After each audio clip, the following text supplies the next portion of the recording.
এটা একটা এসির মোটর, এটা কিন্তু ডিসি মোটর। যাই হোক, এটা এসির যে স্পিড ইউনিটের ভিতরের যে ইউনিটটা ওটারই এই মোটরটা। এটার ফার্মারটা নষ্ট হয়ে গিয়েছে, ফার্মারটা শেষ হয়ে গিয়েছে, এই কারণে এই মোটরটা এখানে আনা হয়েছে। কিন্তু এই ফার্মার কোথাও খুঁজে পাওয়া যাচ্ছে না, কারণ এটার যে মডেলটা এটা খুবই রেয়ার।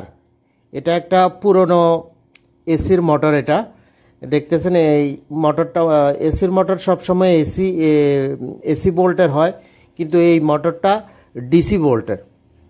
এটা রেগুলেটরের মাধ্যমে আপনার স্পিড কন্ট্রোল করা হয়, এই কারণে এটার অবস্থাটা দেখতেছেন এরকম।